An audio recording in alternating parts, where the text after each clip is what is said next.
CBS 46's Adam Harding has been following all of the new developments on this story. Adam, this fellow wasn't on any kind of law enforcement radar? Not on a radar, not on any police watch list, no extensive criminal record for the suspect. We have been in touch all night with Atlanta police. They confirmed to us that they're monitoring the situation out of Manhattan. And a source confirms to CBS News that the suspect left a note behind at the scene in New York referencing ISIS. We got multiple casualties. This is a mass casualty situation here.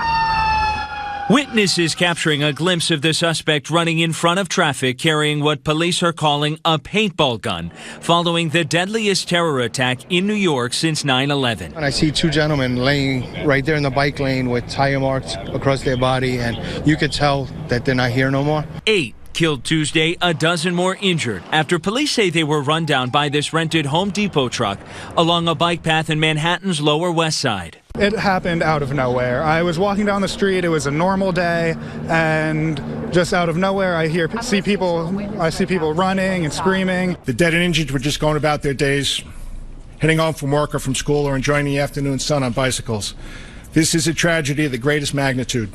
The suspect, identified as 29-year-old Sayfullo Saipov. He reportedly entered the U.S. in 2010 from Uzbekistan. He has ties to both Florida and New Jersey. Based on the information we have at this moment, this was an act of terror, and a particularly cowardly act of terror. The president tweeting, "I have just ordered Homeland Security to step up our already extreme vetting program. Being politically correct is fine, but not for this." The new terrorist tactic, which they've called for publicly, are these lone wolves who commit an act of terror. This is all very preliminary. It's only been a couple of hours, but at this point there's no evidence to suggest a wider plot or a wider scheme. Tuesday's attack coming only hours before a large Halloween celebration. The rampage coming to an end not far from the World Trade Center Memorial. We have been tested before as a city very near the site of today's tragedy, and New Yorkers do not give in the face of these kinds of actions. Now, police shot the suspect after the entire incident this morning. He is out of surgery and under close guard at a nearby hospital. I'm Adam Harding, CBS 46 News.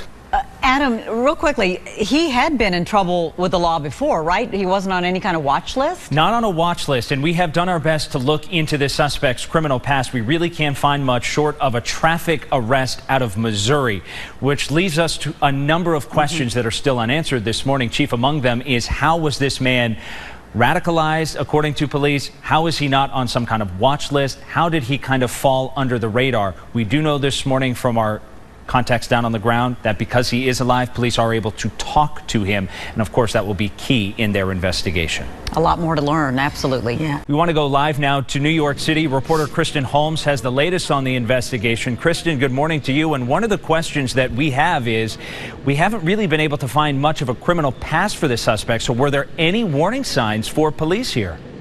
Adam. A number of good points there, and the president tweeting last night that he was going to ask Homeland Security to increase that extreme vetting process, as he's put it. He said being politically correct is normally fine, but not in extreme circumstances like this. And you touched on the reaction from people in New York. This happened right around a Halloween parade too. That's correct? That's absolutely right. And, you know, we saw New Yorkers being resilient last night. CBS 46's Adam Harding joins us now live with a closer look at the bombshell announcement out of the Capitol. Good morning to you, Amanda. The president taking to Twitter, clearly undercutting just how serious these charges are, while again looking to shift the focus back to his former opponent, Hillary Clinton. He may have considered the charges here small potatoes, but buried in the federal indictment comes news that a one-time advisor admitted he lied to the FBI, meaning this investigation could be far from over. Today's announcement has nothing to do with the president, has nothing to do with the president's campaign or campaign activity. The White House this morning downplaying the connection between President Trump and the two men now facing federal charges. Former campaign manager Paul Manafort and his one-time business partner Rick Gates pleading not guilty Monday in federal court. The two indicted on 12 counts, including money laundering and conspiracy. They're the first to be charged in special counsel Robert Mueller's investigation into possible Russian meddling in the 2016 election. There is no evidence that Mr. Manafort or the Trump campaign colluded with the Russian government. The president tweeting Monday, sorry, but this is years ago, before Paul Manafort was part of the Trump campaign, adding, there is no collusion. The biggest bombshell Monday, newly unsealed records show former Trump foreign policy advisor George Papadopoulos pleaded guilty to making false statements to the FBI. It looks very familiar. Okay. Apparently he was with your campaign. Yeah, a lot of people were. Okay. CBS 46 challenged HUD Secretary Ben Carson, who was in Atlanta Monday night, about his connection to Papadopoulos. He was reportedly a former advisor on his failed presidential bid.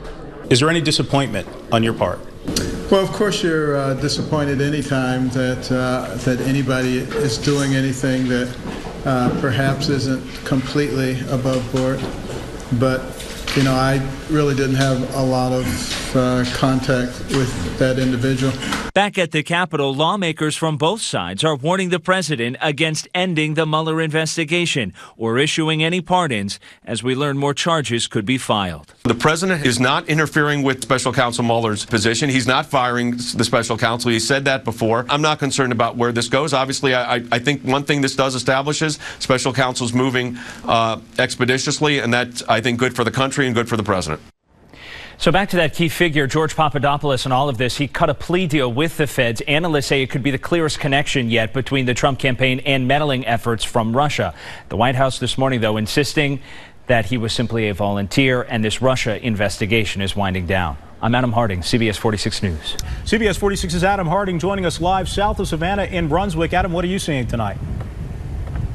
Mike, a little wind, a little rain tonight, but as this storm continues to track west, Georgia's coastline is reducing the number of mandatory evacuations. Some families here believing they may have dodged a bullet. As the winds pick up along Tybee Island. We have a beautiful beach, you know? A moment of peace for Anthony Stevenson. It's not that bad yet, but it's going to get bad. It's not exactly the calm before the storm. Hope for the best, you know, that nothing go wrong. You got it, Glenn. At the sandbar. That's her. The boards are going up. You would have come to me a little? As Irma inches closer. We're staying here. We're going to ride this thing out. Riding the storm out on Tybee. I wouldn't stay. If it was a good Category 3 or a Category 4, I would not, or above, I wouldn't stay on this island. Jay Altman and his friends working nonstop to prepare for whatever comes their way. Jason, how many sheets of plywood do you think you put up the last couple of days? At least 100. At least 100. In downtown Savannah, the signs are clear. Irma isn't a welcome guest. You got another handicap coming to you, Spain. We found a line of school buses pulling into the Civic Center early Saturday, ready to evacuate thousands to Augusta. This life or death situation. Everybody's saying that Irma going the other way, but it could always, turn back and hit us. So they're being safe and sorry. Where did I get some water to some of the buses? They're stocking up on water for their trip. I'm gonna bring you one more, okay? Might as well be safe. Ain't no need trying to ride it out in the house. Cephas Powell didn't hesitate at the chance to head north. I don't want to see this town go down like Houston went down, a couple of weeks ago now? And that's what I'm worried about. The latest tracking has the storm moving away from the coast. The governor announcing contraflow on I-16 is no longer needed. One thing about hurricanes, they're unpredictable. For now, those who chose to stay can only wait and watch. In the final few hours in the morning before this storm is expected to reach the entire state of Georgia, some evacuations will continue. Those go on at around 7 a.m. at the Civic Center in Chatham County. We are live this evening in Glenn County, Brunswick. I'm Adam Harding, CBS 46 News. Thank you, Adam. Right now, we want to go to Adam Harding. He is live in South Georgia for us, taking a look at any of the damage and you certainly have some damage behind you, Adam. Yeah, Tracy, let's walk you through this. We're in the town of Homerville, where the storms have since moved out, but they've really left a number of homes damaged in its wake. In fact, this huge tree came crushing down at around 6:30 this morning, and my photojournalist Richard Braden is going to just walk you right inside as close as we can get to show you just how much damage was done. This thing came down pretty quickly, but there was a warning, and that is why the family who lives here was able to get out safely. I want to walk you through some of this damage here in Homerville because it's pretty impressive. In fact, when we got here, this is probably the worst damage that we've seen all across town. We've been in southwest Georgia for a while now, a couple of days, and really this morning is when they got hit with the brunt of this storm at around 6:30 this morning. You can see how the tree has literally toppled and crushed the roof of this mobile home, and you can see the windows were blown out. Even the air conditioner was thrown out of the front window right here. And the woman who lives here with her husband and her 3 kids tells me they were really battling the elements, just putting their hands up against their face to block the wind and the rain as they were trying to get out. But it really is amazing. In fact, we could probably walk a little bit closer and just show you.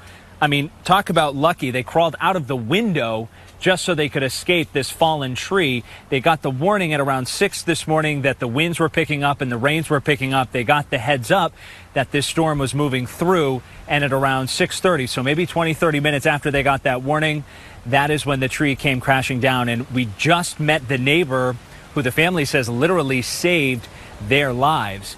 So it's really incredible. In fact, let's walk back this way. Let's see if we can get him to talk with us and sort of hear this dramatic rescue, because the way it was described to me was essentially this tree had sort of been teetering. It had been a concern for this family for a while. And then about 20 minutes after the storms rolled through, it just literally snapped. Hey, Charlton.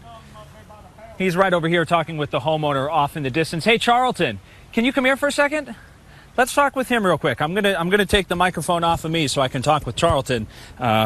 He is the one who saved 3 young lives, according to this family. So just give me 1 second. All right, Charlton, if you wouldn't mind. So take us through. You heard the storm last night? No, she come and woke me up about maybe 4:30 this morning, and really didn't think nothing about it. It was wind and whatnot. She said, come down here and at least evaluate, see what you thought about it. By the time I got to where that blue barrel is, right on you couldn't even see this trailer, y'all. It was flooding like severely. Well, I come in and got them. It started swaying, and I told her to get the young ones. It's time to go. If you feel something swaying and it's strapped to the ground, it's time to go. And she said she was concerned about this tree for a while. When we got here, it was pouring. You could see it was leaning. Didn't think nothing about it. You know what I'm saying? It was just one of the things. It was raining. You know, anything's gonna sway. The wind was pretty bad. She had to be at my house maybe 20 minutes. But she said you saved her kids' lives. Yeah. She means the world to me. She's family. Family look after family during any time. Anytime. Was the storm really powerful here? Because we were driving through. This is probably the hardest area. It bolted an umbrella within about 3 seconds. The time you walked out, the wind come. When it did, the umbrella went from being whole to nothing. Nothing.